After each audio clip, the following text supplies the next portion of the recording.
제치려단 본부의 연회장은 천장에 매달린 거대한 크리스털 샹들리에가 뿜어내는 눈부신 불빛과 상류층 인사들의 가식적인 웃음소리로 가득 차 있었다. 하얀 제복을 입은 웨이터들이 붉은 벨벳으로 덮인 원형 테이블 사이를 분주히 오가고 있었으며 공기 중에는 비싼 와인 향기와 진한 향수 냄새가 섞여 있어 이곳이 엄격한 군인의 규율보다는 계급과 권력을 과시하는 장소임을 여실히 보여주고 있었다. 이러한 소란 속에서도 이지한 중사는 입구 한 구석에 마치 차가운 대리석 조각상처럼 굳건히 서 있었고 그녀의 날카롭고 흔들림 없는 시선은 끊임없이 군중을 훑으며 만일의 사태를 대비해 경계 태세를 유지하고 있었다. 이지한 중사는 장성들이 즐기는 화려한 음식이나 무대 위에서 이어지는 지루한 연설에는 전혀 관심이 없었으며 오로지 자신에게 주어진 보안 임무에만 집중하고 있었다. 그녀의 전투복은 주름 하나 없이 완벽하게 다림질되어 있었고 검은 전투화는 조명 아래에서 반짝이며 그녀의 꼼꼼하고 빈틈없는 성격을 그대로 반영하고 있었다. 다른 군인들이 술잔을 기울이며 긴장을 푸는 동안에도 그녀의 전신 근육은 팽팽하게 긴장되어 있어 어떤 위협에도 즉각 반응할 준비가 되어 있었다. 손님들에게 그녀는 문 옆에 서 있는 장식품처럼 보였을지 모르지만 그녀의 눈은 홀 안의 모든 움직임을 무서울 정도로 정확하게 기록하고 있었다. 그 순간 무거운 마호가니 문이 활짝 열리며 화려한 보석으로 치장한 여인이 들어왔고 그녀의 큰 웃음소리는 단숨에 좌중의 이목을 집중시켰다.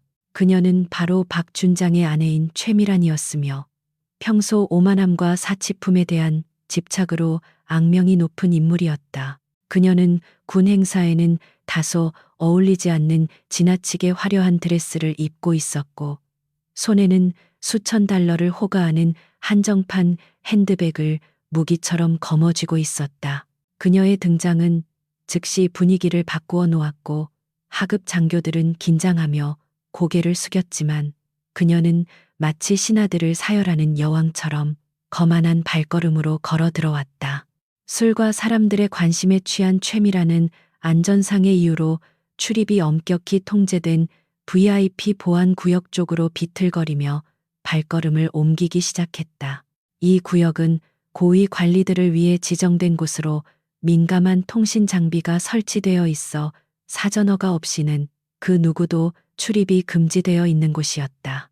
하지만 최미라는 남편의 계급이 자신이 원하는 곳 어디든 갈 수 있는 프리패스라고 믿는 듯했다. 그녀는 붉은 벨벳 차단봉을 무시하고 친구들에게 따라오라는 손짓을 했으며 마치 규칙은 지휘관의 아내가 아닌 다른 평범한 사람들을 위해 존재하는 것이라는 듯 크게 웃어댔다. 이러한 명백한 규정 위반을 목격한 이지한 중사는 그들이 경계선을 넘기 전에 저지하기 위해 자신의 위치에서 신속하게 이동했다. 그녀는 뛰지는 않았지만 보폭이 넓고 목적의식이 뚜렷하여 순식간에 최미란의 앞을 막아서게 되었다. 지아는 단호하지만 예의를 갖추어 팔을 뻗어 신체 접촉 없이 물리적인 장벽을 만들었다. 그녀는 이 상황이 골치 아픈 문제로 이어질 수 있음을 충분히 인지하고 있었지만 정치적인 편의보다는 자신의 임무를 우선시하며 표준 경고를 전달하기 위해 무표정한 얼굴을 유지했다. 사모님, 이곳은 인가된 인원만 출입할 수 있는 구역이니 그만 멈춰 주십시오. 라고 이지아는 침착하고 또렷한 목소리로 말했다. 안전과 보안 규정을 위해 즉시 연회장으로 돌아가 주시기 바랍니다. 그녀의 어조는 정중했지만 거부할 수 없는 군령의 무게가 실려 있었고 이로 인해 주변의 시끄러운 소란스러움이 일순간 잦아들었다. 최미라는 제자리에서 멈춰섰고 감히 일개 부사관이 남편의 영토에서 자신의 앞길을 막아섰다는 사실을 이해할 수 없다는 듯 눈을 깜빡이며 지안을 올려다보았다. 최미란의 이마에는 핏대가 솟았고 그녀의 얼굴은 당혹감과 치솟는 분노가 섞여 붉게 달아올랐다. 네가 감히 내가 누군지 알고 이러는 거야?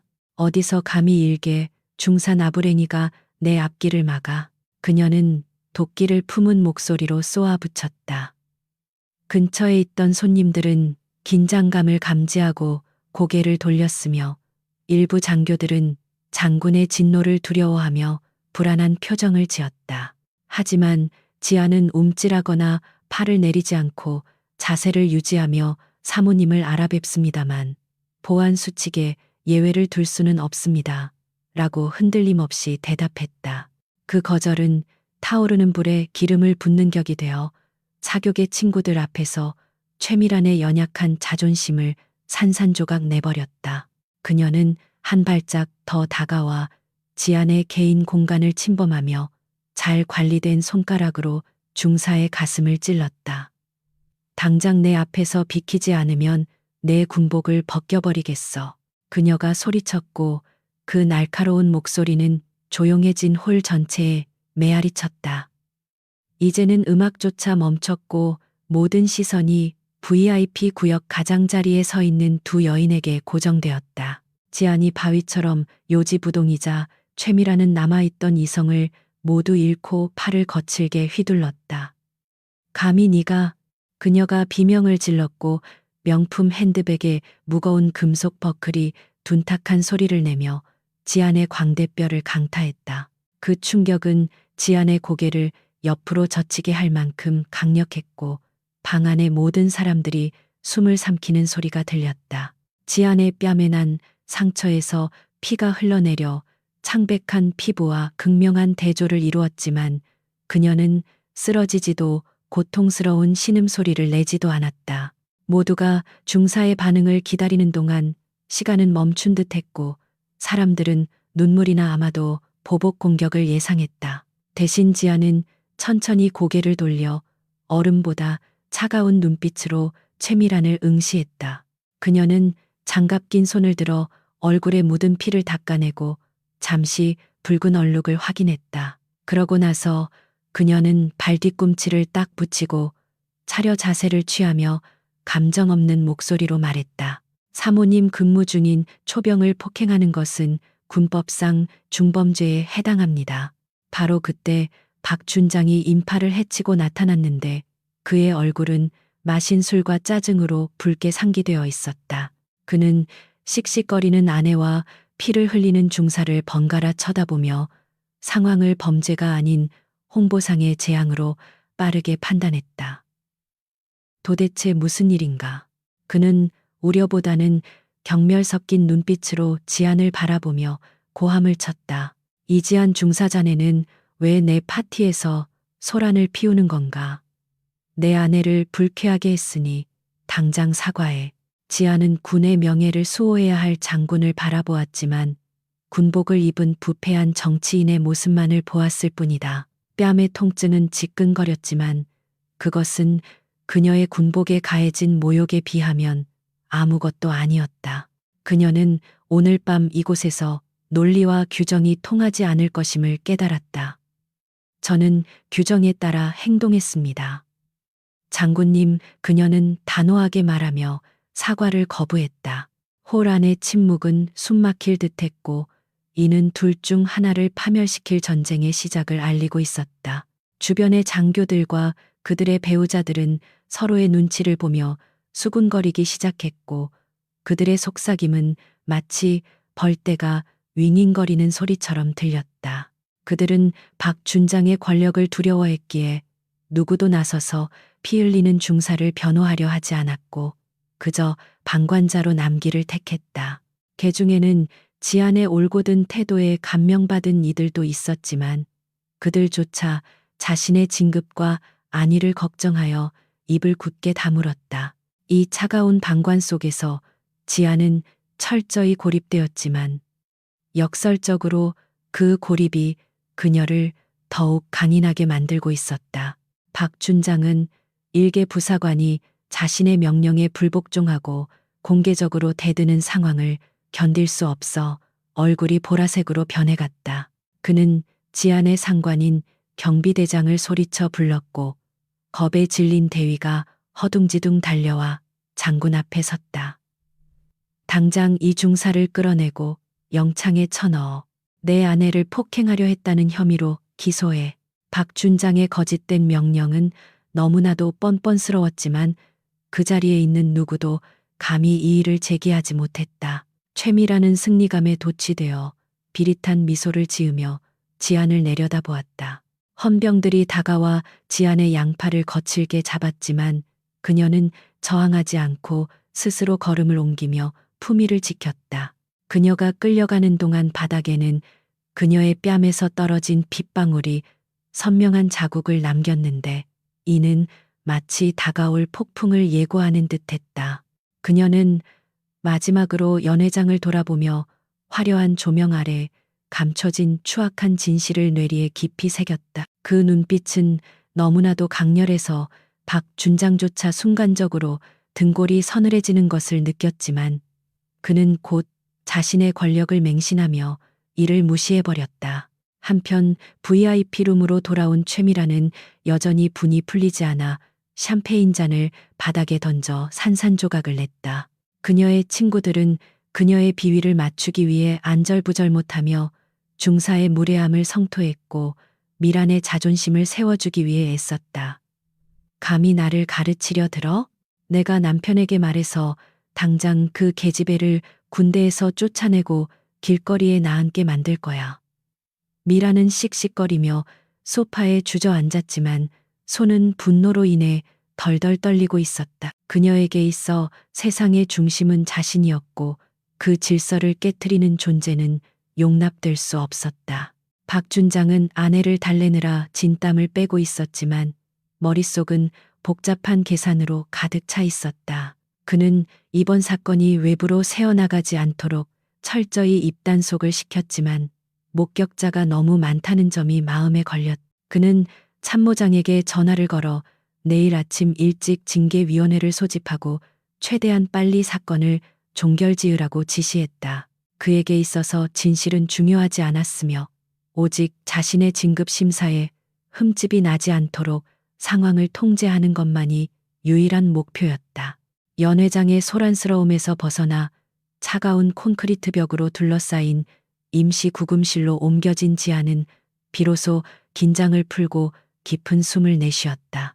형광등의 창백한 불빛 아래에서 그녀는 주머니에 있던 손수건을 꺼내 뺨에 피를 닦아냈고 거울에 비친 자신의 모습을 응시했다. 붓기 시작한 얼굴은 욱신거렸지만 그녀의 눈동자는 그 어느 때보다 맑고 투명하게 빛나고 있었다.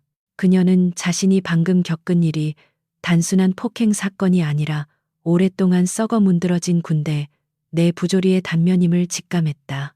사실 이지아는 단순한 행정보급관이나 경비 병력이 아니었으며 과거 정보사령부 산하특수임무대에서 최정예 요원으로 활동했던 경력이 있었다.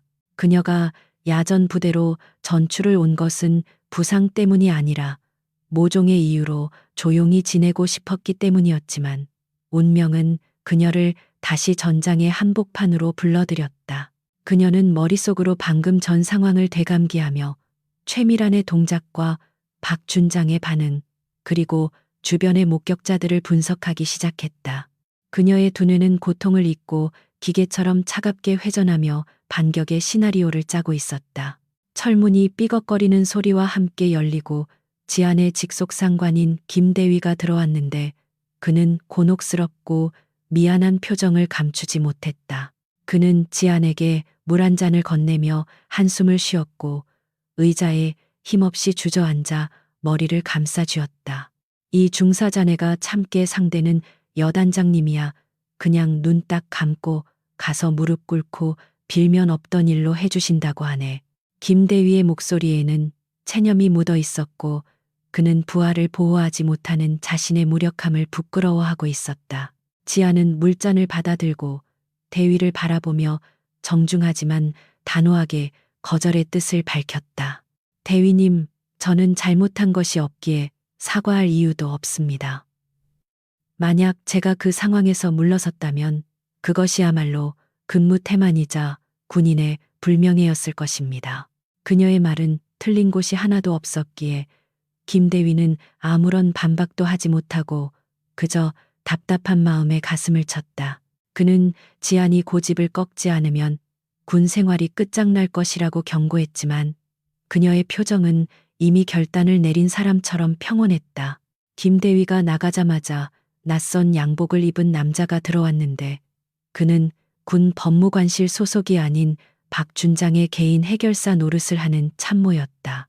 그는 서류 봉투를 테이블 위에 던지며 거만한 태도로 지안에게 비밀 유지 서약서에 서명할 것을 강요했다.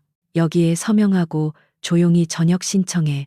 그러면 퇴직금은 챙겨주지 하지만 거부하면 넌 명령 불복종과 상관모욕죄로 군사재판에 회부될 거야. 남자의 말투는 협박 그 자체였고 그는 지안을 겁먹은 어린애 취급하고 있었다. 지안은 서류를 집어들고 천천히 내용을 훑어보았는데 그 안에는 사실과 다르게 왜곡된 사건 경위와 그녀에게 모든 책임을 전가하는 조항들이 가득했다. 그녀는 입가에 묘한 미소를 지으며 남자를 올려다보았고 그 눈빛에는 두려움 대신 조롱이 담겨 있었다. 제가 알기로는 이러한 서약서는 법적 효력이 없으며 오히려 강요에 의한 협박죄 증거가 될 수 있습니다. 소령님, 그녀가 상대방의 계급과 신분을 정확히 짚어내자 남자의 표정이 순식간에 굳어졌다. 당황한 소령은 테이블을 내리치며 고함을 질렀지만 지아는 눈 하나 깜짝하지 않고 그를 직시했다. 너 지금 상황 파악이 안 되나 본데 우린 내 인생 하나쯤은 아주 쉽게 짓밟아버릴 수 있어. 그의 협박은 구체적이고 잔인했지만 지안에게는 그저 약자가 지저대는 소리처럼 들릴 뿐이었다. 그녀는 이미 마음속으로 이 싸움의 승패가 권력이 아니라 누가 더 치밀하게 준비하느냐에 달려 있다는 것을 알고 있었기 때문이다. 소령이 씩씩거리며 방을 나가버리자 구금실에는 다시 무거운 정적이 감돌았고 지아는 차가운 벽에 등을 기대고 앉았다. 그녀는 자신의 뺨을 어루만지며 오늘 밤 겪은 모욕을 되새겼고 그것을 분노가 아닌 차가운 동력으로 변환시켰다. 박 준장과 그의 아내는 자신들이 누구를 건드렸는지 전혀 모르고 있었고 그것이 그들의 가장 큰 실수였다. 지아는 눈을 감고 어둠 속에서 자신이 가진 카드들을 하나씩 점검하기 시작했다. 연회장에는 보안을 위해 설치된 폐쇄회로 카메라가 사각지대 없이 작동하고 있었고 지아는 그 위치를 정확하게 파악하고 있었다. 또한 그녀가 착용하고 있던 스마트워치는 충돌 순간의 음성을 고스란히 녹음하고 있었으며 심박수 변화까지 기록되어 있었다. 이 모든 데이터는 그녀가 단순한 피해자가 아니라 치명적인 증거를 가진 사냥꾼임을 의미했다. 그녀는 내일 아침이 밝아오면 이 증거들을 어떻게 활용할지 구체적인 계획을 세웠다. 밤이 깊어가고 창문 밖에서는 부대 내의 소란이 가라앉았지만 지안의 내면에서는 거대한 폭풍이 소용돌이치고 있었다. 그녀는 제복의 단추를 만지작거리며 자신이 군인으로서 맹세했던 선서의 의미를 다시 한번 되새겼다. 내일이면 그녀의 운명이 결정될 것이고 아마도 그녀의 군 생활 중 가장 긴 하루가 시작될 것이었다. 하지만 그녀는 두려워하지 않았고 오히려 다가올 전투를 기다리는 전사처럼 가슴이 뛰기 시작했다. 다음 날 아침의 부대 공기는 평소보다 훨씬 무겁고 차갑게 가라앉아 있었으며 어젯밤 연회장에서 일어난 사건에 대한 소문은 이미 산불처럼 번져나가 모든 병사들의 귀에 들어가 있었다. 연병장에 모인 병사들은 구보를 하면서도 곁눈질로 본부 건물을 쳐다보며 수군거렸고 그들의 표정에는 호기심과 두려움 그리고 막연한 흥분이 뒤섞여 있었다. 감히 여단장의 부인을 건드린 미친 중사가 있다는 이야기는 과장되고 왜곡되어 전설처럼 떠돌았지만 그 중심에 있는 이지한 중사는 마치 아무 일도 없었던 것처럼 평소와 다름없이 완벽한 제식으로 아침 점호를 지휘하고 있었다. 하지만 이러한 평온함은 오래가지 못했고 점호가 끝나자마자 대대장의 호출 명령이 떨어지며 본격적인 압박이 시작되었다. 이지아는 행정반을 나서며 자신을 바라보는 동료들의 시선을 느꼈지만 그들의 눈빛에 담긴 것은 응원이 아닌 동정과 거리두기라는 것을 잘 알고 있었다. 군대라는 조직은 철저한 계급 사회였기에 힘없는 부사관이 별을 단장군과 맞서 싸운다는 것은 계란으로 바위를 치는 것보다 더 무모한 짓으로 여겨졌기 때문이었다. 그녀는 복도를 걸어가며 자신의 호흡을 조절했고 감정을 배제한 차가운 이성으로 무장한 채 지휘관실의 문을 두드렸다. 대대장실의 풍경은 예상했던 대로 살얼음판 같았으며 평소 부하들을 아끼던 대대장조차 오늘은 지안의 눈을 제대로 마주치지 못한 채 창밖만 바라보고 있었다. 그는 책상 위에 놓인 서류철을 만지작거리며 깊은 한숨을 내쉬었고 이는 그가 상부로부터 엄청난 압박을 받고 있음을 암시하는 행동이었다. 이 중사자네도 알다시피 군 생활이라는 게 때로는 융통성이 필요한 법이야. 대대장은 어렵게 입을 떼며 말끝을 흐렸지만 그 말 속에 담긴 의미는 명확했다. 그는 지안에게 정의를 포기하고 조직의 안정을 위해 희생양이 되어달라고 종용하고 있는 것이었다. 대대장은 서랍에서 전출 명령서를 꺼내 지안의 앞에 밀어놓았는데 그곳에 적힌 부대명은 지도에서도 찾기 힘든 최전방의 격오지였다.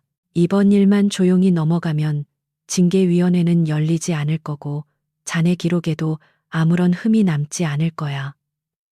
이건 박 준장님이 베푸시는 마지막 잡이라고 생각하게.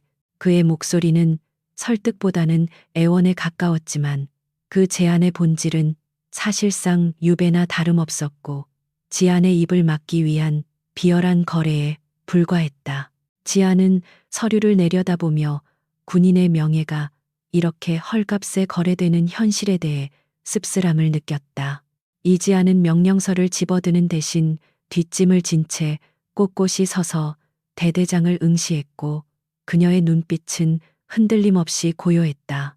대대장님, 저는 어제 저녁 보안 수칙을 준수하고 초병의 임무를 수행했을 뿐이며 어떠한 규정도 위반하지 않았습니다. 그런데 왜 제가 처벌에 가까운 전출을 가야 합니까? 그녀의 질문은 너무나도 원론적이고 타당했기에 대대장은 말문이 막혀 얼굴을 붉혔다.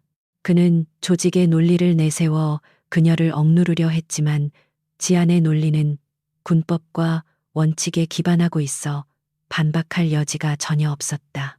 대화가 통하지 않자 대대장은 결국 인내심을 잃고 책상을 내리치며 본색을 드러냈다. 이봐, 이 중사 지금 상황 파악이 안 돼? 상대는 여단장이야. 네가 아무리 옳다고 우겨봤자 계급장이 깡패인 곳이 군대라고. 네가 거절하면 너 하나 죽이는 건 일도 아니야. 그의 고함 소리는 복도까지 울려 퍼졌지만 지아는 눈 하나 깜짝하지 않았다. 그녀는 이미 이러한 협박을 예상하고 있었고 대대장의 분노가 사실은 자신의 무력함에 대한 좌절감에서 비롯된 것임을 꿰뚫어 보고 있었다. 저는 부당한 명령에는 복종할 수 없으며 정당한 절차를 통해 제 명예를 지키겠습니다.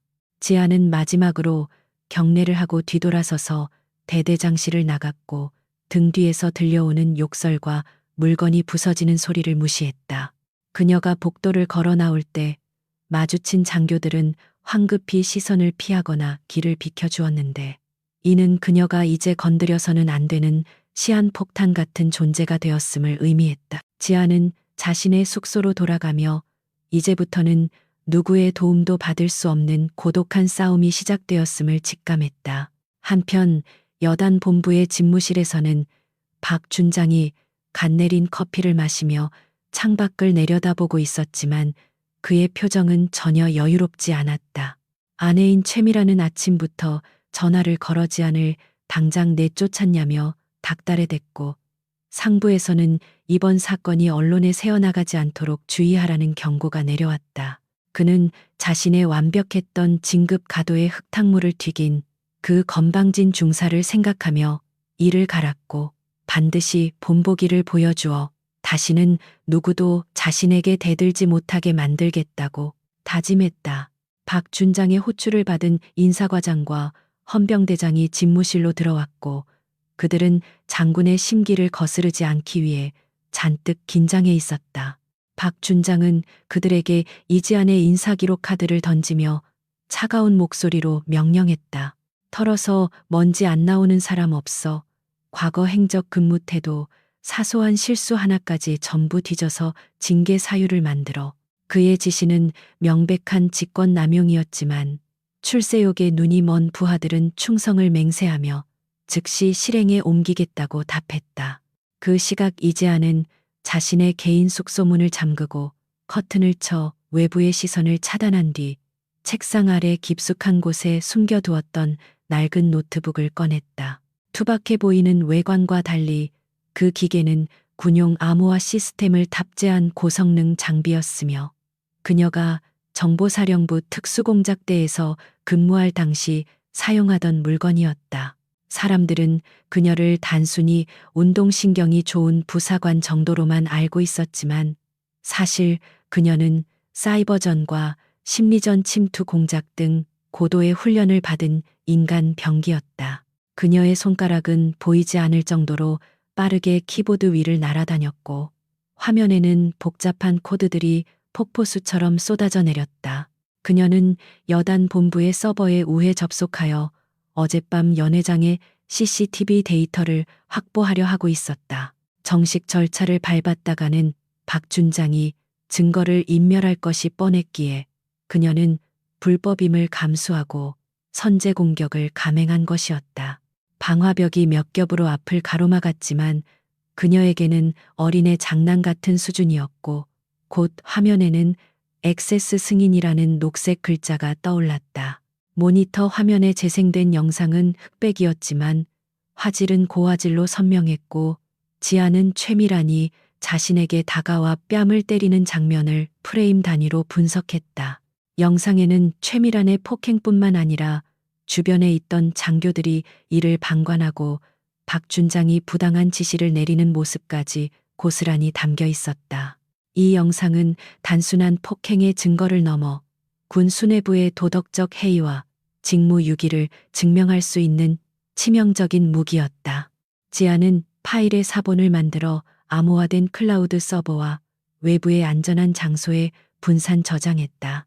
증거 확보를 막 끝내자마자 누군가가 숙소 문을 거칠게 두드렸고 지아는 순식간에 노트북을 닫아 원래 있던 비밀 공간에 숨겼다. 문을 열자 서 있는 사람은 박 준장의 신복으로 불리는 정보 참모 한소령이었는데 그는 허락도 없이 방 안으로 성큼성큼 들어와 매의 눈으로 주위를 훑어보았다. 방금 뭘 하고 있었지? 통신 신호가 잡히던데 외부와 접촉한 건가? 그는 의심스러운 눈초리로 지안을 쏘아보았지만 지안은 태연하게 빨래를 개던 척하며 그를 응대했다. 한소령은 책상 위와 서랍을 뒤지며 무언가를 찾으려 했지만 훈련받은 지안이 남긴 흔적을 발견할 수는 없었다. 그는 허탕을 치자 지안에게 다가가 났고 위협적인 목소리로 속삭였다. 이 중사, 내가 정보사 출신이라는 건 기록을 봐서 알지만 여기는 야전이야. 네가 기댈 곳은 아무데도 없어. 그는 지안의 과거를 알고 있다는 사실을 은연중에 내비치며 심리적인 압박을 가하려 했지만 그것은 오히려 지안에게 그들이 자신의 뒷조사를 시작했음을 알려주는 꼴이 되었다. 네가 계속 버티면 네 연금은 물론이고 가족들에게까지 불이익이 갈 수 있어. 국방부 시계는 거꾸로도 간다지만 네 인생 시계는 여기서 멈추게 될 거야. 한소령은 가장 비열한 방식으로 가족을 들먹이며 협박했지만 지안의 표정은 차갑게 굳어질 뿐 동요하지 않았다.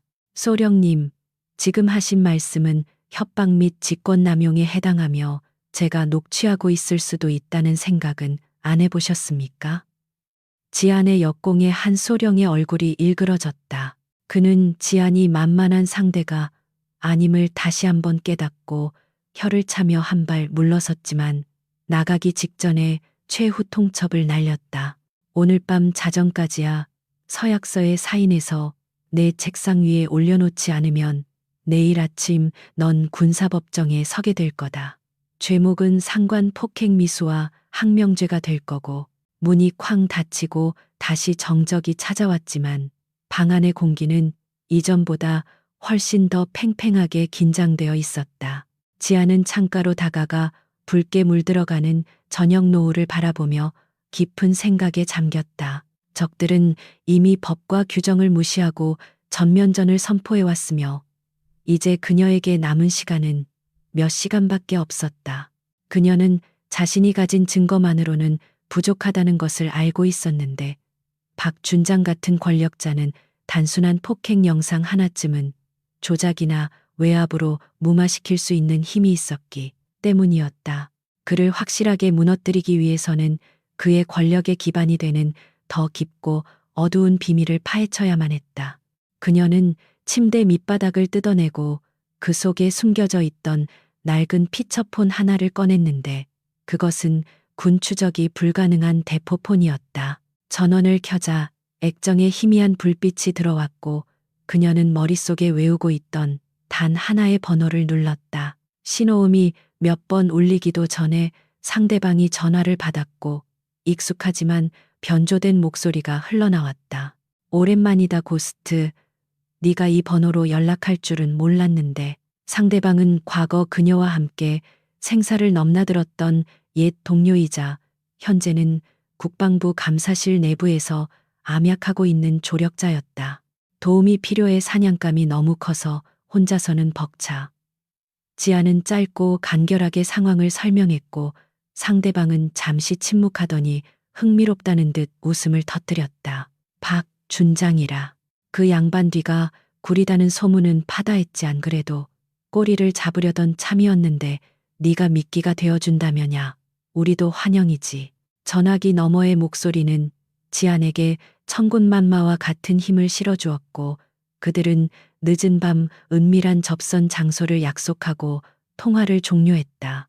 밤이 깊어지자 부대 내에 가로등이 하나둘씩 켜졌고 지아는 검은색 트레이닝복으로 갈아입은 뒤 은밀하게 숙소를 빠져나갔다. 그녀는 경계병들의 순찰 패턴을 완벽하게 파악하고 있었기에 그림자처럼 소리 없이 이동하여 위병소를 우회하는 개구멍을 통과했다. 차가운 밤 공기가 폐부 깊숙이 들어와 그녀의 감각을 깨웠고 그녀는 사냥을 나가는 늑대처럼 눈을 빛냈다. 이제 방어는 끝났고 본격적인 반격의 서막이 오르고 있었다. 약속 장소인 부대 근처의 허름한 국밥집에는 모자를 깊게 눌러 쓴 남자가 구석자리에서 순대국밥을 휘젓고 있었다. 지안이 맞은편에 앉아 그는 고개를 들어씩 웃어 보였는데 그 미소에는 동료애와 함께 다가올 혼란에 대한 기대감이 섞여 있었다. 그는 테이블 밑으로 두툼한 USB 하나를 건넸는데 그 안에는 박준장의 지난 5년 칩한공비 사용 내역과 의심스러운 자금 흐름이 담긴 파일이 들어 있었다. 이건 네가 찾던 탄약이야 하지만 이걸 터트리면 너도 무사하지 못할 수도 있어. 지아는 USB를 주머니에 넣으며 단호하게 대답했다. 상관없어. 내가 군복을 벗게 되더라도 그들이 군복 뒤에 숨어 범죄를 저지르는 꼴은 못 봐. 그녀의 결의에 찬 눈빛을 본 남자는 고개를 끄덕이며 그녀의 잔에 소주를 따랐다. 건배하지 군인의 명예를 위하여. 두 사람은 소주잔을 부딪혔고 그 맑고 청아한 소리는 마치 전장의 시작을 알리는 종소리처럼 들렸다. 지아는 술을 단숨에 들이키고 자리에서 일어났다. 자정이 가까워오자 박준장의 집무실에는 초조함이 감돌았고 한소령은 시계를 계속 쳐다보며 지안의 항복을 기다리고 있었다. 하지만 시간이 되어도 그녀는 나타나지 않았고 대신 팩스 기계가 요란한 소리를 내며 작동하기 시작했다. 한소령이 다가가 출력된 종이를 집어들었을 때 그의 얼굴은 경악으로 하얗게 질렸다. 그것은 서약서가 아니라 국방부 감사실과 군 검찰단에 정식으로 접수된 고소장의 사본이었으며 그 아래에는 박준장의 비리 혐의 목록이 빼곡히 적혀 있었다. 같은 시각 지아는 다시 숙소로 돌아와 책상 앞에 앉아 있었고 그녀의 앞에는 완벽하게 정리된 전투복과 반짝이게 닦인 군화가 놓여 있었다. 그녀는 내일 아침 벌어질 폭풍을 예감하며 조용히 눈을 감고 명상을 했다. 늑대들은 그녀를 구석으로 몰아넣었다고 생각했겠지만 사실 그들은 스스로 호랑이 굴로 걸어 들어온 셈이었다. 이제 사냥꾼과 사냥감의 위치가 뒤바뀔 차례였고 밤은 그 어느 때보다 길고 어둡게 느껴졌다. 아침 햇살이 여단 본부의 창문을 뚫고 들어왔지만 박준장의 집무실 공기는 한겨울의 폭풍우처럼 차갑고 살벌하게 얼어붙어 있었다.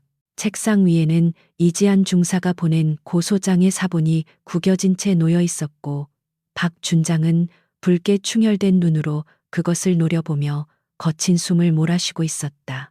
그는 자신의 군 생활 30년 동안 수많은 적을 만났지만 감히 일개 부사관이 자신을 상대로 법적 대응을 하리라고는 상상조차 하지 못했던 일이었다.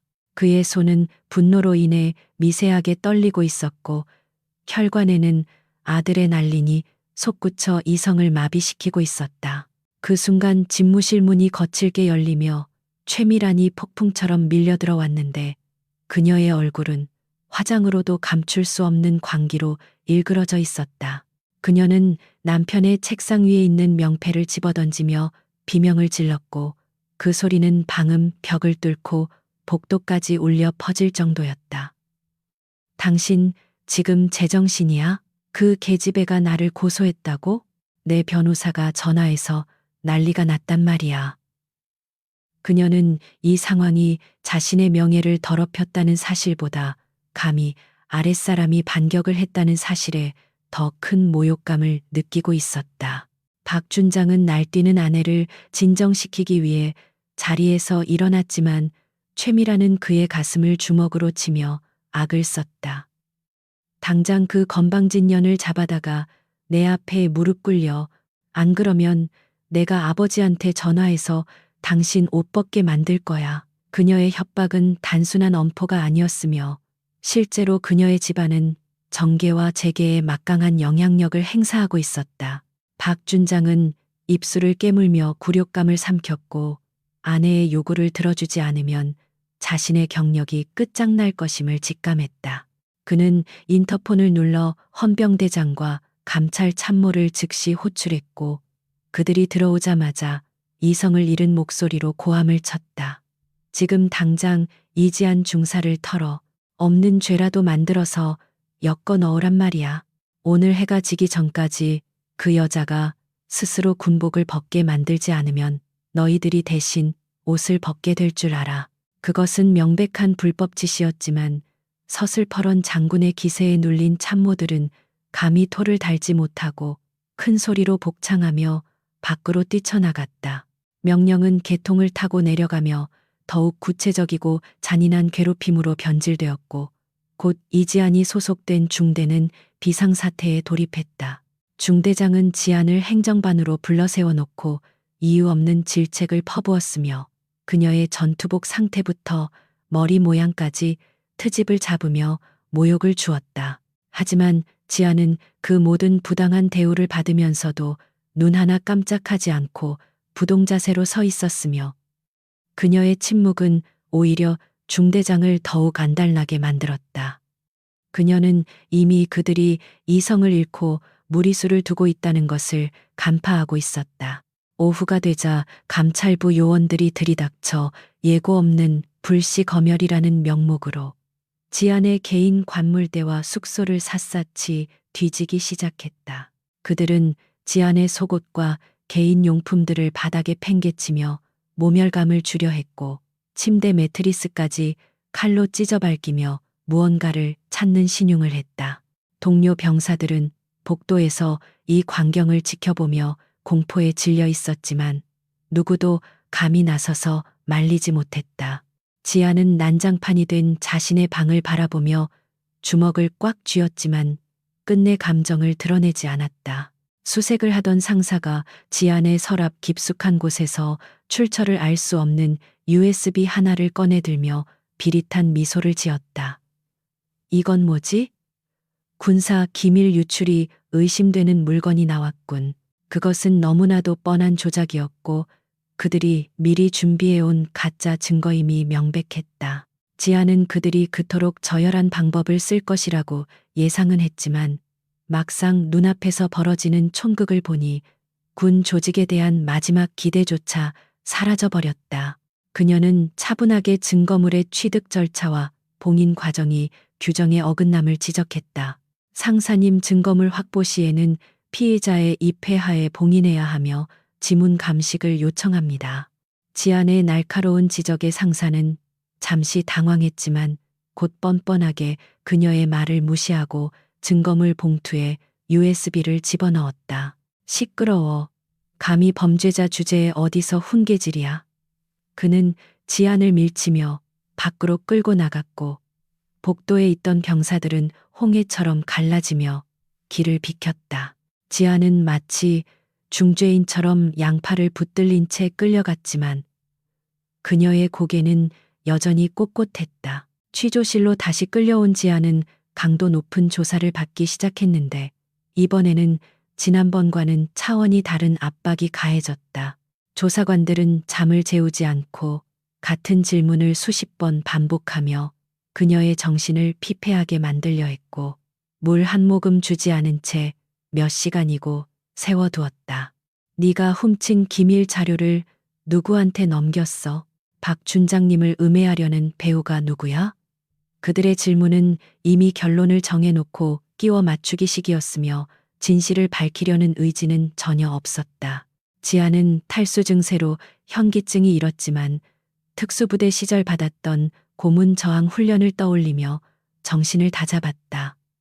그녀는 조사관들의 눈을 똑바로 바라보며 기계처럼 대답했다. 묵비권을 행사하겠습니다. 변호인 없이는 어떠한 진술도 거부합니다. 그녀의 완강한 태도에 조사관들은 책상을 걷어차고 욕설을 퍼부었지만 지안의 입을 열게 할 수는 없었다. 그들은 지안이 평범한 여군이 아니라 강철 같은 멘탈을 가진 전사라는 사실을 간과하고 있었다. 한편 박 준장은 아내에게 상황을 보고하며 이제 곧 끝날 것이라고 안심시켰지만 마음 한구석에는 불안감이 싹트고 있었다. 그는 지안이 너무나도 침착하게 대응하고 있다는 점이 마음에 걸렸고 혹시 그녀가 숨겨둔 카드가 더 있을지 모른다는 생각에 초조해졌다.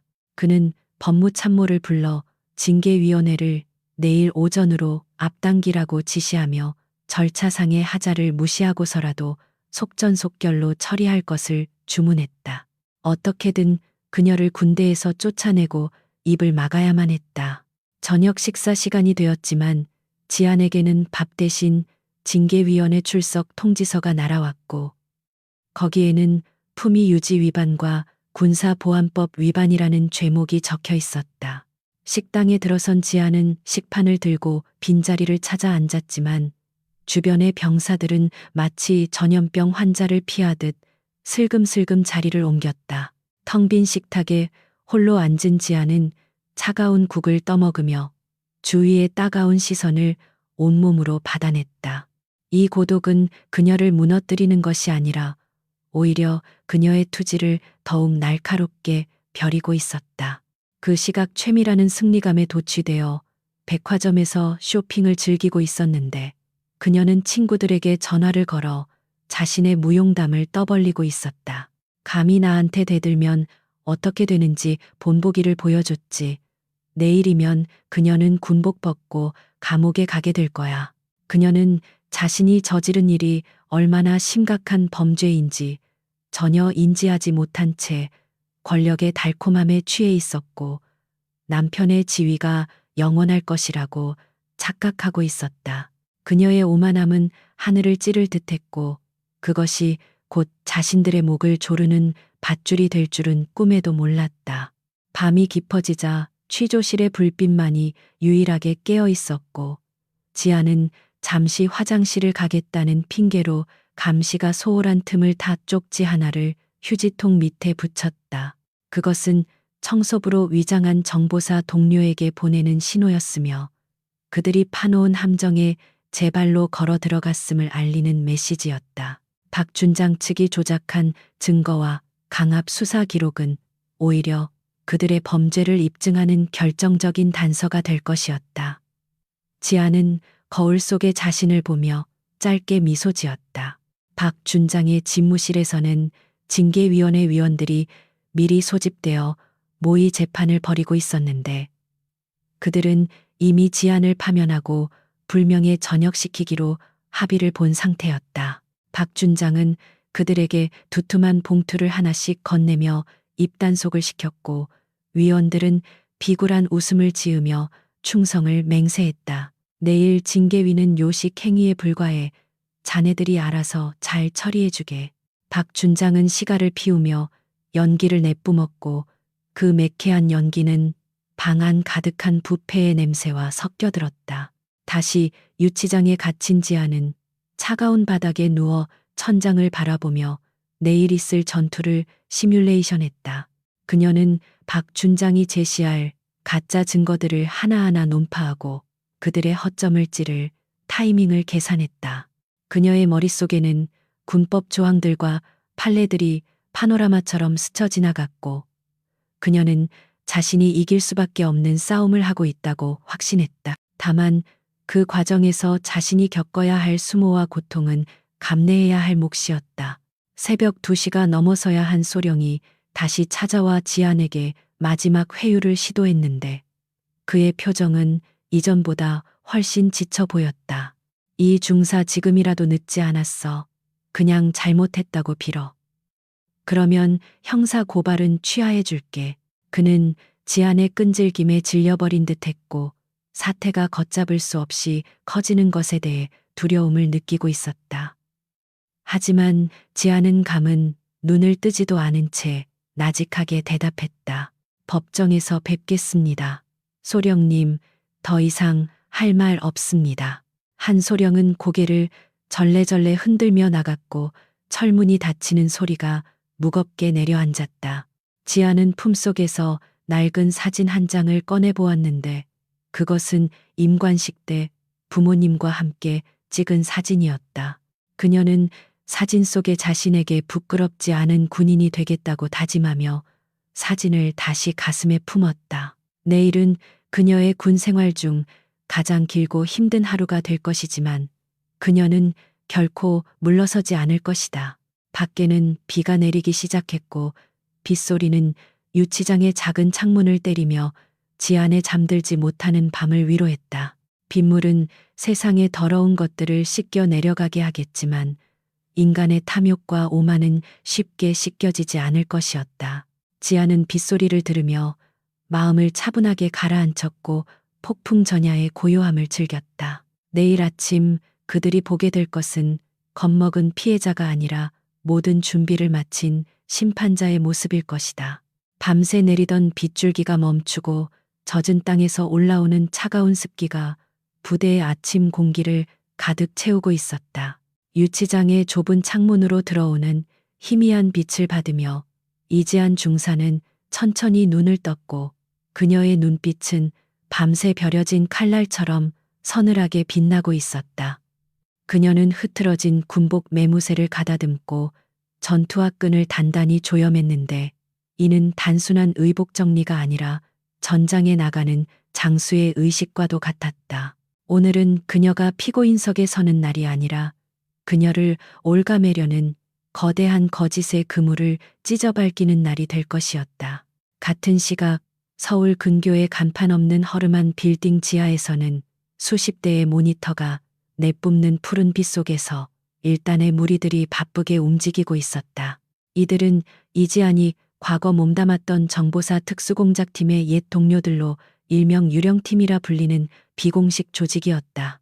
팀장인 강대령은 모니터에 떠있는 박 준장의 차명 계좌 내역과 최밀환의 명품 구매 리스트를 대조하며 만족스러운 미소를 지었다.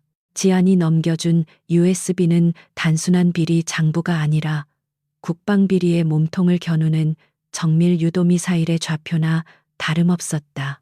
박 준장은 여단 장실에서 최고급 원두커피의 향을 음미하며 창밖을 내려다보고 있었는데 그의 기분은 그 어느 때보다 상쾌했다. 그는 오늘 열릴 징계위원회가 잘 짜여진 각본대로 흘러가 이지안을 불명예 전역시키고 자신의 앞길에 놓인 걸림돌을 치워버릴 것이라 확신했다. 그는 아내 최미란에게 전화를 걸어 모든 것이 해결되었다고 호언장담했고 저녁에 축하 파티를 열자고 제안하기까지 했다. 그는 자신의 발밑에서 이미 거대한 지진이 시작되고 있다는 사실을 전혀 감지하지 못하고 있었다. 유치장의 철문이 열리고 헌병들이 들어왔을 때 그들은 주눅든 죄인의 모습을 기대했지만 마주한 것은 강철 같은 기백을 뿜어내는 전사의 모습이었다. 지안을 호송하는 한 소령은 그녀의 담담한 표정을 보며 설명할 수 없는 불안감을 느꼈고 등줄기에 식은땀이 흐르는 것을 감지했다. 그녀는 수갑을 차는 것을 거부하지 않았지만 그 당당한 태도는 마치 수갑이 훈장이라도 되는 것처럼 보이게 만들었다. 복도를 걸어가는 그녀의 발소리는 규칙적이고 힘찼으며 듣는 이들로 하여금 위압감을 느끼게 했다. 징계위원회가 열리는 대회의실은 엄숙함을 넘어 숨막히는 긴장감이 감돌고 있었고 심사위원석에는 박준장의 측근인 대령 3명이 근엄한 표정으로 앉아 있었다.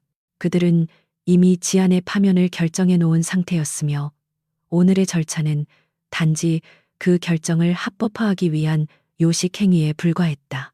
방청석에는 박준장의 눈치를 보는 장교들이 앉아 있었고 그들은 죄인처럼 끌려 들어오는 지안을 향해 경멸과 동정이 뒤섞인 시선을 보냈다. 하지만 지안은 그들의 시선을 피하지 않고 똑바로 마주보며 자리에 섰다. 위원장이 개회를 선언하고 군 검찰관이 기소 요지를 낭독하기 시작했는데 그 내용은 이지안이 상관을 모욕하고 군사 기밀을 절취했다는 허위 사실들로 가득 차 있었다. 검찰관은 증거물이라며 어제 지안의 방에서 압수했다는 조작된 USB를 흔들어 보였고 위원들은 고개를 끄덕이며 심각한 표정을 지어 보였다. 모든 것이 박 준장이 의도한 대로 완벽하게 흘러가는 것처럼 보였고 지안은 벼랑 끝에 몰린 것처럼 위태로워 보였다. 그러나 지안의 입가에는 아주 미세한 비웃음이 서려 있었다. 그때 회의실 문이 벌컥 열리며 검은 정장을 입은 중년 남자가 수행원들을 대동하고 당당하게 걸어 들어왔다. 위원장이 누구냐며 소리쳤지만 남자는 아랑곳하지 않고 지안의 옆에 서서 서류 가방을 내려놓았다. 그는 국방부 법무관리관실 출신의 전설적인 변호사였으며 군내의 굵직한 비리, 사건들을 도맡아 해결해온 저승사자 같은 인물이었다. 저는 이지안 중사의 변호를 맡게 된 김 변호사입니다. 지금부터 이 재판의 모든 절차에 대해 이의를 제기합니다. 그의 등장은 회의실의 공기를 순식간에 바꿔놓았다. 위원들은 당황하여 서로의 얼굴을 쳐다보았고 박준장의 지시를 받은 한 소령이 나서서 변호인의 자격을 문제 삼으려 했다. 하지만 김 변호사는 품에서 정식 선임계를 꺼내 보이며 법적 절차에 따른 정당한 권리임을 주장해 그들의 입을 막아버렸다. 그는 검찰관이 제시한 USB를 가리키며 저 증거물이 적법한 절차를 거치지 않고 수집되었으며 지문 감식을 통해 조작 여부를 가려야 한다고 강력하게 요구했다. 그의 날카로운 논리에 검찰관은 식은땀을 흘리며 말을 더듬기 시작했다. 지안은 자리에서 일어나 위원들을 향해 또렷한 목소리로 발언권을 요청했고 허락이 떨어지기도 전에 말을 시작했다. 존경하는 위원장님, 저 USB에는 제 지문이 묻어있지 않을 것입니다. 대신 어제 제 방을 불법 수색했던 한 소령님의 지문이 다수 발견될 것입니다. 그녀의 폭탄 발언에 장내는 술렁이기 시작했고 방청석의 장교들은 수군거리며 한소령을 쳐다보았다. 한소령은 얼굴이 사색이 되어 부정하려 했지만 지안의 눈빛에 기가 눌려 아무 말도 하지 못했다. 바로 그 순간 김 변호사가 자신의 태블릿 PC를 대형 스크린에 연결했고 화면에는 어제 지안의 방에서 있었던 수색 장면이 고스란히 재생되었다. 그것은 지안이 미리 설치해둔 초소형 몰래카메라에 찍힌 영상으로 한소령이 지안의 서랍에 USB를 몰래 집어넣는 장면이 선명하게 담겨 있었다. 회의실은 충격에 휩싸여 물을 끼얹은 듯 조용해졌고 위원들의 얼굴은 공포로 하얗게 질려버렸다. 이것은 단순한 징계위원회가 아니라 그들의 범죄 현장이 생중계되는 처형장으로 변해버린 것이었다. 지아는 영상이 끝난 후 침묵하고 있는 위원들을 향해 결정타를 날렸다. 이것은 명백한 증거 조작이며 무고죄에 해당합니다. 저는 이 자리에서 한소령과 박 준장을 직권남용 및 군사법원법 위반 혐의로 정식 고발합니다. 그녀의 선언은 회의실을 뒤흔드는 천둥 소리와 같았고 승기를 잡았다고 생각했던 박 준장의 하수인들은 패닉 상태에 빠졌다. 그들은 사냥감을 몰아넣었다고 생각했지만 사실은 덫에 걸린 짐승이 되어버린 꼴이었다. 같은 시각 박 준장의 집무실 전화가 요란하게 울리기 시작했고 그는 짜증 섞인 표정으로 수화기를 들었다. 하지만 전화기 너머에서 들려온 목소리는 그가 예상했던 아내나 부하의 목소리가 아니라 국방부 감사관의 차가운 통보였다. 박 준장 귀하에 대한 특별 감사가 결정되었습니다. 지금 즉시 직무 정지를 명하며 대기 발령 조치합니다. 박 준장은 믿을 수 없다는 표정으로 수화기를 떨어뜨렸고 다리에 힘이 풀려 의자에 주저앉았다. 징계위원회 회의실의 문이 다시 한번 열리고 이번에는 국방부 특별조사단 요원들이 들이닥쳤다. 그들은 위원장과 한소령에게 체포영장을 제시하며 즉시 연행할 것을 고지했다. 상황은 완전히 역전되었고 지안을 심판하려던 자들이 오히려 수갑을 차고 끌려나가는 신세가 되었다. 지안은 그 광경을 지켜보며 깊은 숨을 내쉬었고 옆에 서 있던 김 변호사와 눈빛을 교환하며 묵묵히 고개를 끄덕였다. 이것은 끝이 아니라 거악을 뿌리 뽑기 위한 거대한 전쟁의 시작에 불과했다. 최미라는 백화점 VIP 라운지에서 친구들과 차를 마시며 남편의 승전보를 기다리고 있었지만 그녀에게 닥쳐온 것은 파멸의 소식이었다. TV 뉴스 속보 자막으로 육군 모 여단장의 뇌물수수 및 직권남용 혐의가 대서특필되기 시작했고 그녀의 이름도 익명으로 거론되고 있었다. 그녀는 찻잔을 떨어뜨리며 비명을 질렀고 주변 사람들은 그녀를 혐오스러운 눈빛으로 바라보며 수군거렸다. 그녀가 그토록 자랑스러워하던 권력의 성벽이 모래성처럼 무너져 내리고 있었다. 지아는 조사단 요원들의 안내를 받으며 회의실을 나섰고 복도에는 수많은 병사들이 나와 이 믿기 힘든 광경을 지켜보고 있었다. 그들은 더 이상 지안을 동정의 눈빛으로 보지 않았으며 부패한 권력에 맞서 승리한 영웅을 보는 경외심 가득한 눈빛을 보내고 있었다. 지안은 그들의 시선에 일일이 반응하지 않고 앞만 보고 걸어갔지만 그녀의 어깨는 그 어느 때보다 가벼워 보였다. 비가 그친 하늘은 맑게 개어 있었고 태양은 그녀의 앞길을 비추듯 눈부시게 빛나고 있었다. 국방부 특별조사단의 취조실은 창문 하나 없는 밀폐된 공간이었으며 오직 천장에 달린 형광등만이 창백한 빛을 뿜어내고 있어 시간의 흐름조차 가늠하기 어려웠다. 그곳에 앉아있는 박 준장은 불과 하루 전까지만 해도 누리던 위세는 온데간데 없이 초췌하고 불안한 모습으로 변해 있었다. 그는 땀으로 젖은 셔츠깃을 잡아당기며 자신을 신문하는 군 검사에게 억울함을 호소하고 있었지만 그의 목소리는 점점 힘을 잃어가고 있었다. 그는 이 모든 것이 자신을 시기하는 반대파의 정치적 음모라고 주장하며 필사적으로 혐의를 부인하고 있었지만 검사의 눈빛은 차갑기만 했다. 맞은편에 앉은 수석군 검사는 박준장의 변명이 끝나기를 인내심 있게 기다린 뒤 두툼한 서류 뭉치를 책상 위에 툭 하고 던졌다. 그 소리는 마치 판사가 내리는 사형 선고처럼 무겁게 울려 퍼졌고 박준장의 어깨가 움찔했다. 검사가 펼쳐 보인 서류에는 박준장이 지난 수년 동안 부대 운영비와 복지 기금을 횡령하여 차명 계좌로 빼돌린 내역이 붉은 줄로 쳐져 상세히 기록되어 있었다. 그것은 이지안이 목숨을 걸고 확보한 USB에 담겨 있던 데이터였으며 반박이 불가능할 정도로 완벽한 증거였다.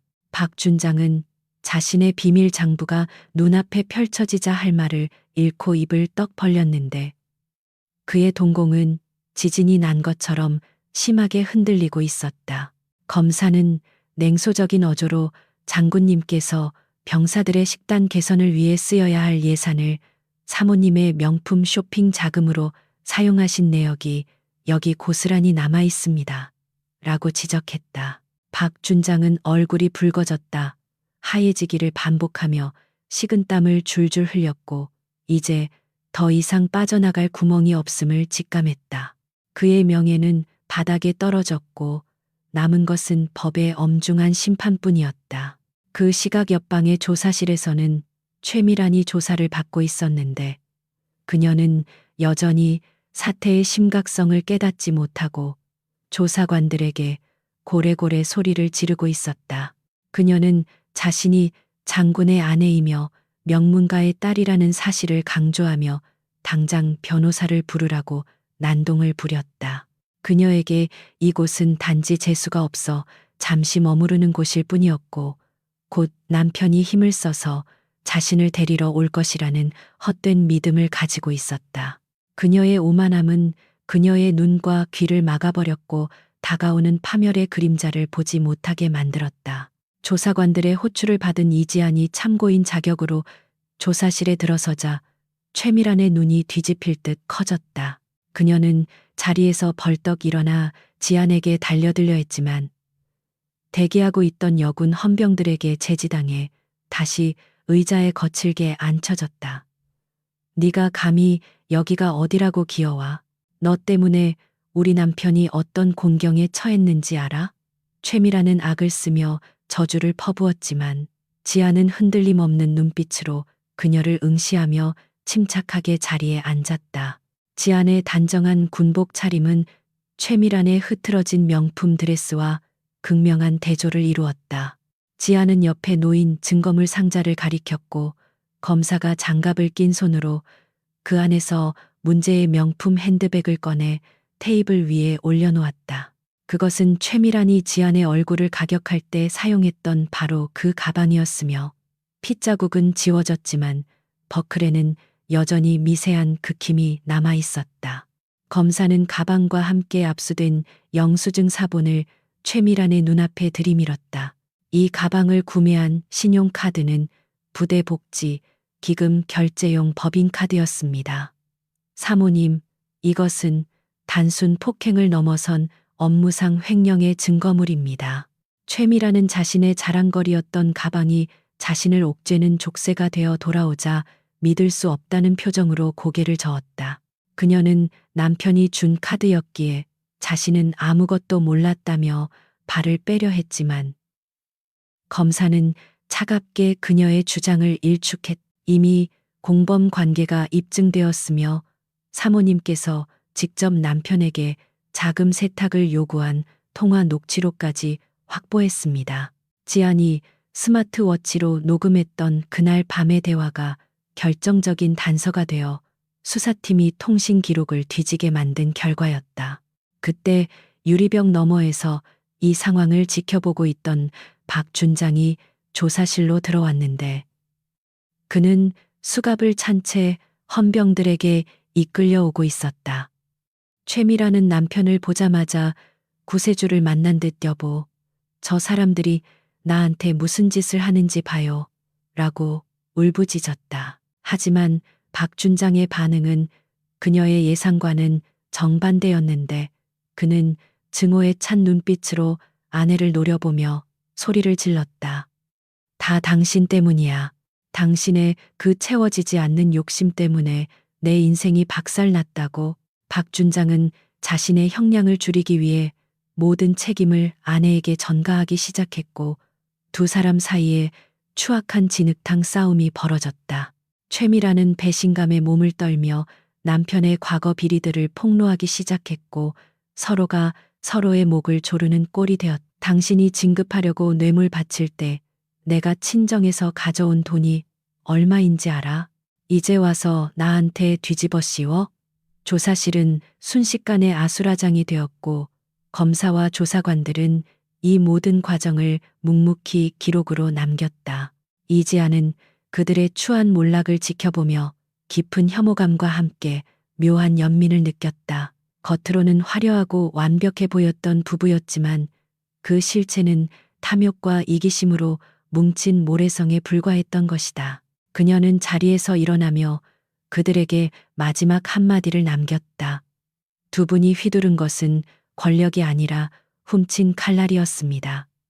이제 그 칼날이 두 분을 향하고 있을 뿐입니다.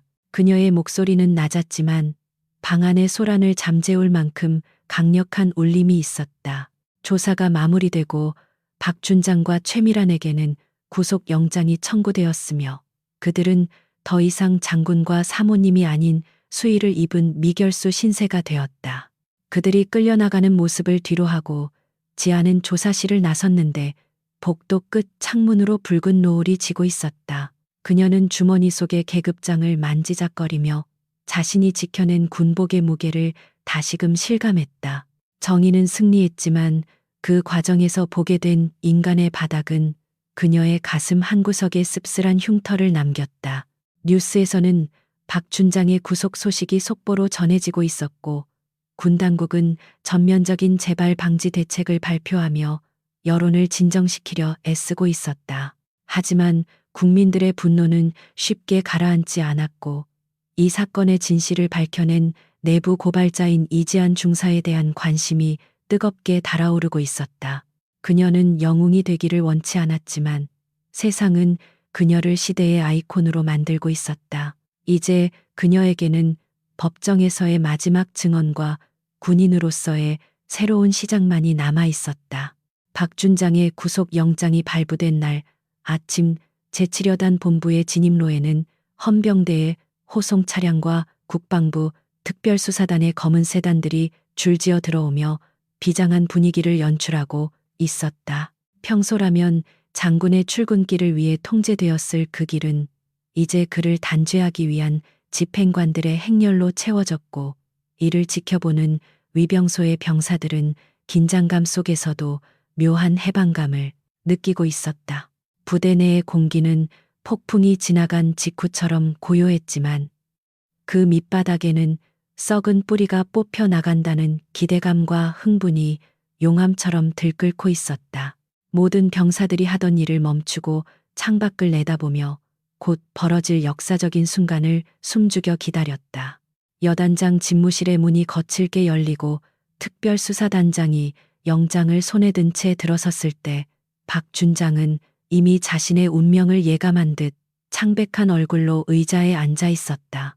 그는 평생을 바쳐 쌓아 올린 명예와 권력이 종이 한 장에 의해 산산조각 나는 순간을 멍하니 지켜보았고 그의 손은 미세하게 떨리고 있었다. 수사단장은 박준장에게 정중하지만 단호한 목소리로 미란다 원칙을 고지했고 그 건조한 법률 용어들이 방 안에 침묵을 갈랐다. 그것은 한때 부대의 제왕으로 군림했던 남자가 일개 범죄자로 전락했음을 공식적으로 선언하는 장송곡과도 같았다. 수사관 한 명이 박준장에게 다가가 그의 어깨에 달려있던 계급장을 떼어내기 위해 손을 뻗자 박준장은 반사적으로 몸을 움츠렸다. 그의 어깨 위에서 빛나던 별은 그가 가진 모든 권위와 정체성의 상징이었기에 그것을 잃는다는 것은 죽음보다 더한 치욕으로 다가왔다.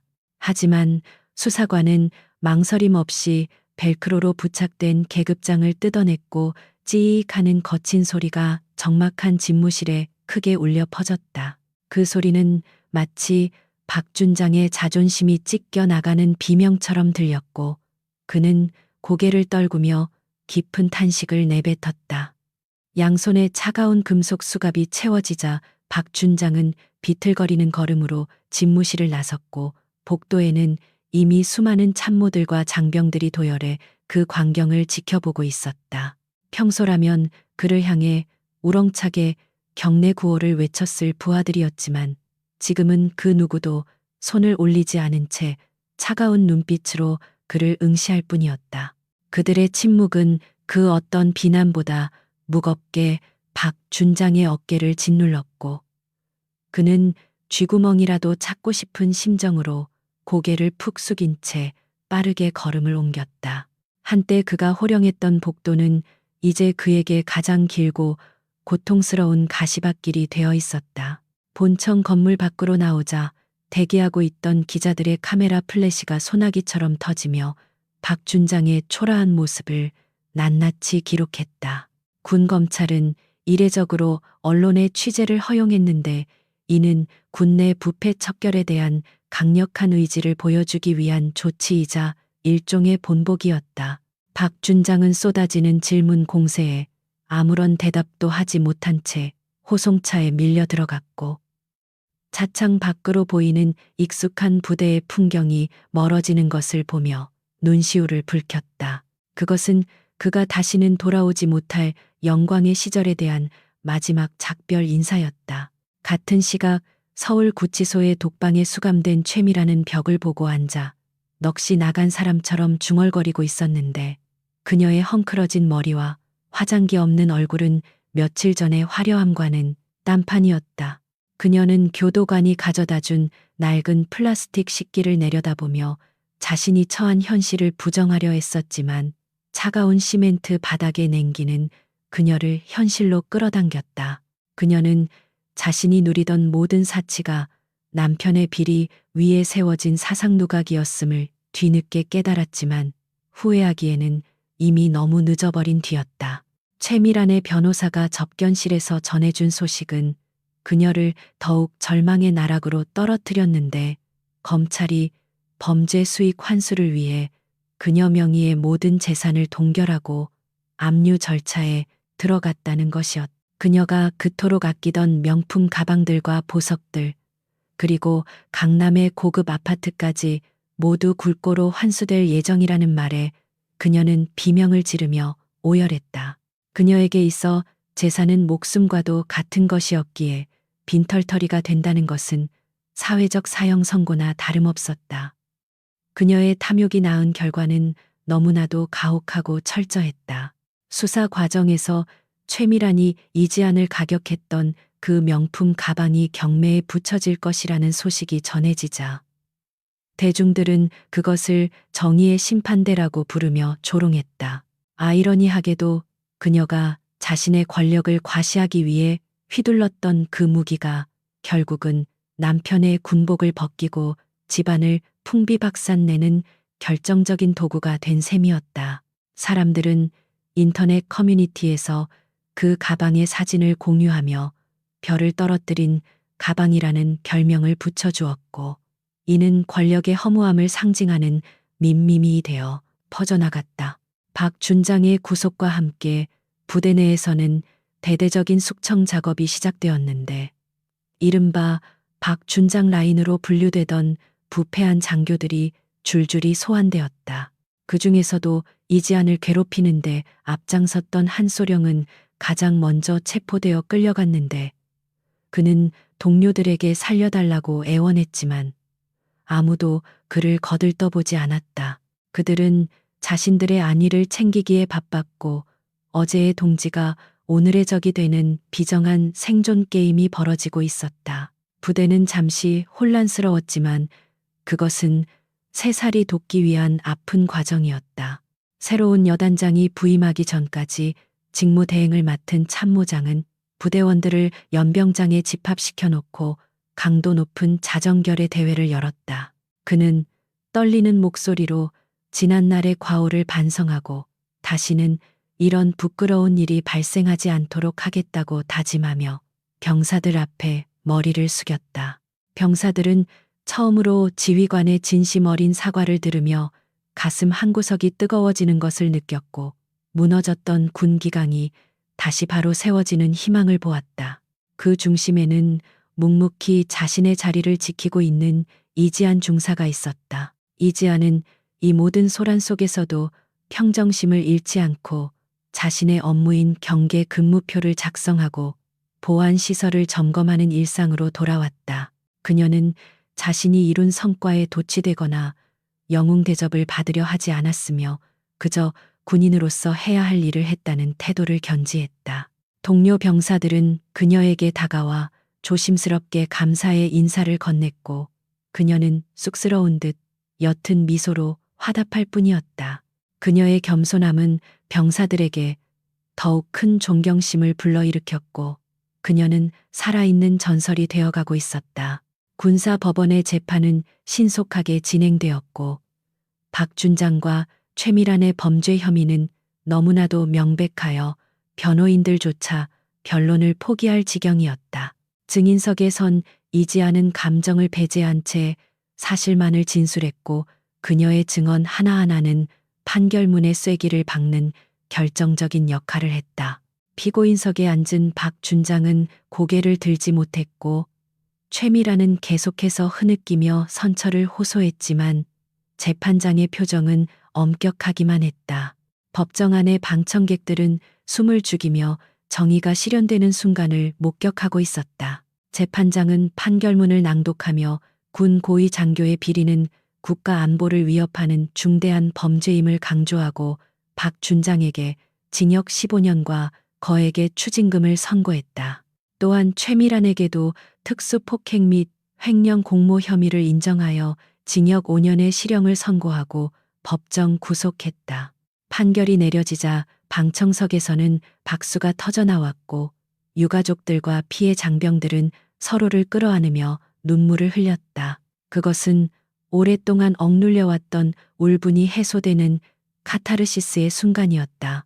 재판이 끝나고 법원을 나서는 이지안에게 수많은 취재진이 몰려들며 소감을 물었지만 그녀는 정중하게 인터뷰를 거절했다. 저는 단지 군복의 명예를 지키고 싶었을 뿐입니다. 그녀가 남긴 짧은 한마디는 그 자리에 있던 모든 사람들에게 깊은 울림을 주었고 다음 날 모든 신문의 헤드라인을 장식했다. 그녀는 화려한 스포트라이트를 뒤로하고 대기하고 있던 부대 차량에 올랐고 다시 자신의 위치인 야전 부대로 돌아갔다. 박준장이 수감된 교도소의 밤은 길고 외로웠으며 그는 좁은 창문 틈으로 보이는 밤하늘의 별을 바라보며 깊은 회한에 잠겼다. 어깨 위의 별은 떨어졌지만 하늘의 별은 여전히 무심하게 빛나고 있었고 그는 그 별을 보며 자신이 잃어버린 초심을 떠올렸다. 그도 한때는 국가와 민족을 위해 헌신하겠다고 맹세했던 청년 장교였지만 권력의 맛에 취해 괴물이 되어버린 자신의 모습을 뼈저리게 후회했다. 하지만 지나간 시간은 되돌릴 수 없었고 그는 남은 생을 속죄하며 살아야 했다. 부대로 돌아온 지아는 야간 근무를 서며 초소에서 밤하늘을 올려다보았는데 오늘따라 유난히 별들이 밝게 빛나고 있었다. 그녀는 자신의 어깨를 만져보았고 비록 장군의 별은 아니지만 자신의 계급장이 주는 무게감이 그 어느 때보다 소중하게 느껴졌다.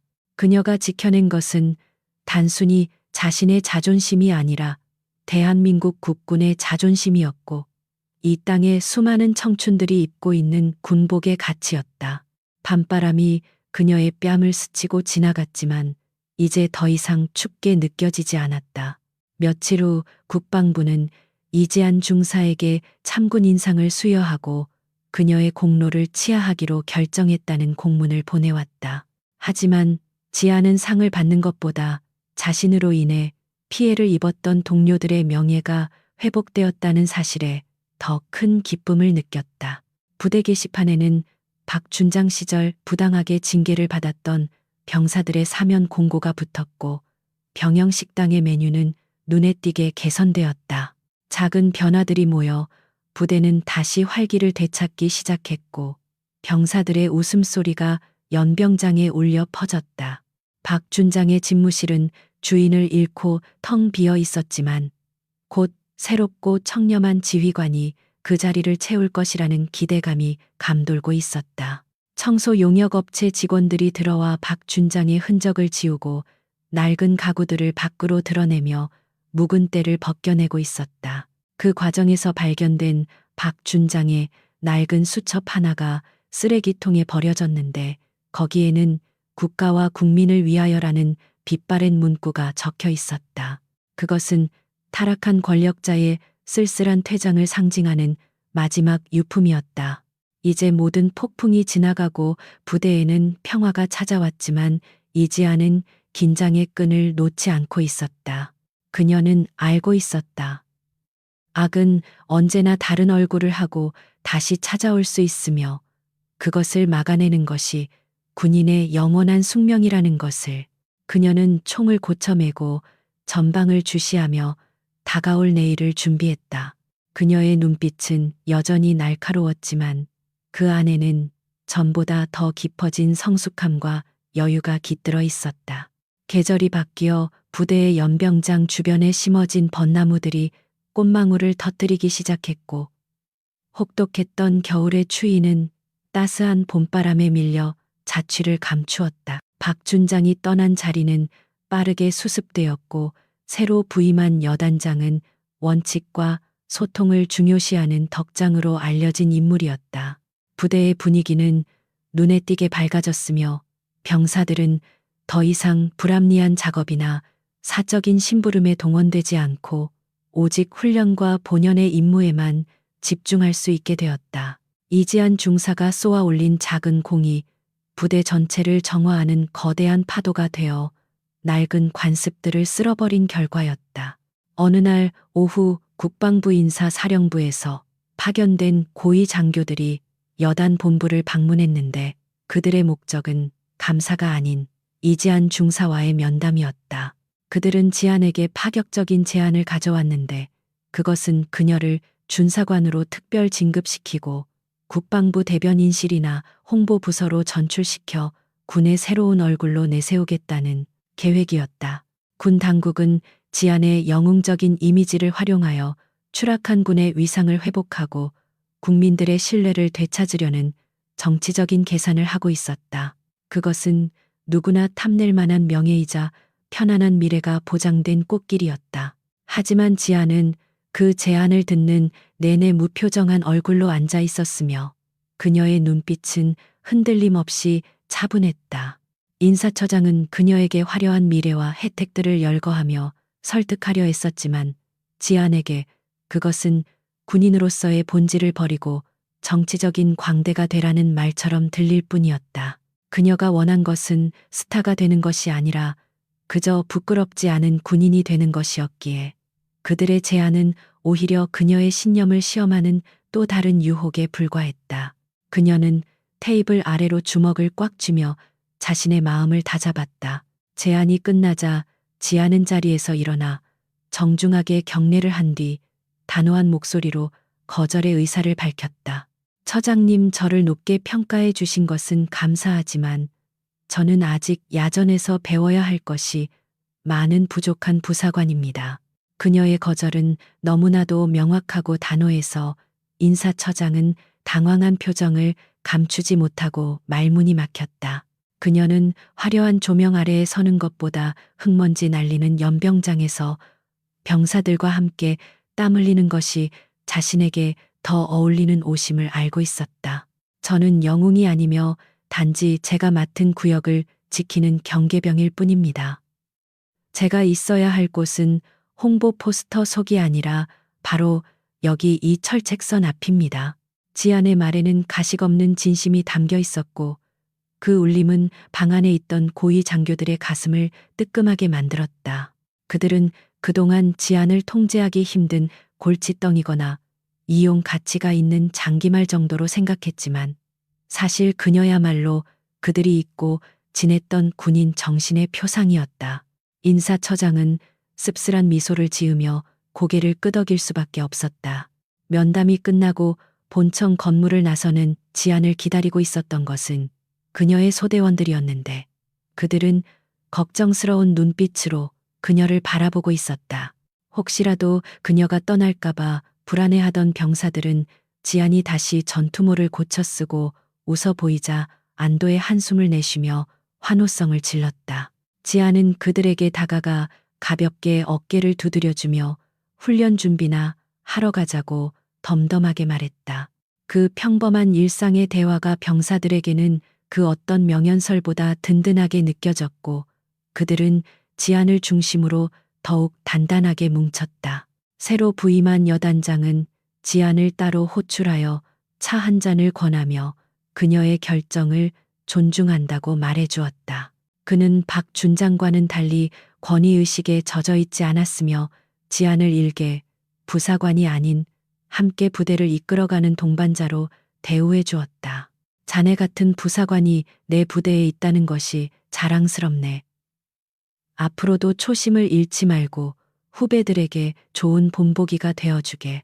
여단장의 격려는 지안에게 큰 힘이 되었고 그녀는 비로소 이 부대가 자신이 지켜야 할 진정한 터전임을 다시 한번 확인했다. 시간이 흘러 여름이 되었고 부대는 전술 훈련 평가에서 최우수 부대로 선정되는 영예를 안았다. 시상식 날 연단에 오른 것은 여단장이었지만 모든 장병들은 그 영광의 숨은 주역이 누구인지 잘 알고 있었다. 지아는 대열의 맨 뒤에 서서 묵묵히 박수를 보냈는데 그녀의 가슴에는 훈장 대신 땀으로 얼룩진 명찰이 달려 있었다. 그녀는 그 낡은 명찰이 화려한 금빛 계급장보다 더 빛나는 가치를 지니고 있다고 믿었다. 진정한 명예는 남이 달아주는 것이 아니라 스스로 지키는 것이기 때문이다. 어느 날 야간 순찰을 돌던 지아는 문득 예전에 최미란에게 뺨을 맞았던 그 연회장 앞을 지나가게 되었다. 이제 그곳은 굳게 닫혀 있었고 화려했던 샹들리에의 불빛도 꺼져 있었지만 지안의 기억 속에는 그날의 모욕과 분노가 여전히 선명하게 남아 있었다. 하지만 이제 그것은 그녀를 괴롭히는 상처가 아니라 그녀를 성장시킨 훈장과도 같은 기억이 되었다. 그녀는 잠시 그곳에 멈춰 서서 어둠 속에 잠긴 건물을 바라보며 스스로에게 속삭였다. 나는 군인이다. 그 어떤 것도 나의 명예를 꺾을 수는 없다. 그녀는 주머니에서 휴대폰을 꺼내 갤러리에 저장된 뉴스 기사를 하나 열어보았는데 거기에는 박준장과 최미란의 항소기각 소식이 실려 있었다. 그들은 감옥 안에서 서로를 원망하며 쓸쓸한 노년을 보내게 될 것이었고 세상 사람들의 기억 속에서 서서히 잊혀갈 것이었다. 권력의 무상함을 보여주는 그들의 결말은 지안에게 타산지석이 되었고 그녀는 다시는 권력에 취해 괴물이 되는 실수를 범하지 않겠다고 다짐했다. 정의는 때로는 더디게 오지만 반드시 온다는 것을 그녀는 몸소 증명해 보였다. 다음 날 아침 국기 개양식 시간이 다가오자 모든 장병들이 연병장에 집합하여 오와 열을 맞추어 섰다. 아침 해가 떠오르며 붉은 태극기가 천천히 개양대 위로 올라가기 시작했고 애국가가 울려 퍼지는 가운데 지아는 가장 절도 있는 자세로 경례를 올렸다. 그녀의 손끝은 눈썹 끝에 정확히 닿아 있었고 시선은 펄럭이는 국기를 향해 고정되어 있었다. 그 순간 그녀의 눈에는 눈물이 아닌 긍지와 자부심이 가득 차올랐다. 지안의 뒤에 서 있던 신병들은 그녀의 뒷모습을 바라보며 자신들도 언젠가 저런 군인이 되겠다는 꿈을 키웠다. 그녀는 말로 가르치는 것이 아니라 행동으로 보여주는 참된 리더였으며 그녀의 존재 자체가 부대의 기강이자 정신이 되었다. 바람이 불어와 그녀의 짧은 머리카락을 흩날리게 했지만 그녀의 자세는 미동도 없었다. 그녀는 마치 그 자리에 뿌리 내린 거목처럼 든든하게 서서 부대와 조국을 지키고 있었다. 개양식이 끝나고 병사들이 구호를 외치며 흩어지는 동안 지아는 잠시 하늘을 올려다보았다. 푸른 하늘에는 구름 한 점 없이 맑았고 눈부신 햇살이 쏟아져 내려와 그녀의 어깨 위에 내려앉았다. 비록 그녀의 어깨에는 장군의 별이 달려있지 않았지만 그녀는 그 누구보다 빛나는 별을 가슴속에 품고 있었다. 그것은 바로 정의와 양심, 그리고 군인이라는 이름의 별이었다. 이지한 중사는 전투모를 고쳐 쓰고 힘차게 발걸음을 옮겼다. 그녀가 걸어가는 길 뒤로 길게 늘어진 그림자는 더 이상 외롭지 않았으며 수많은 전우들의 발자국과 함께하고 있었다. 그녀의 이야기는 끝이 났지만 그녀가 남긴 전설은 오래도록 부대 안에 머물며 후배들에게 올바른 길을 비추는 등대가 될 것이다. 충성. 멀리서 들려오는 병사의 경례 소리에 그녀는 미소 지으며 답했. 이것이 바로 그녀가 지키고자 했던 세상의 전부였다.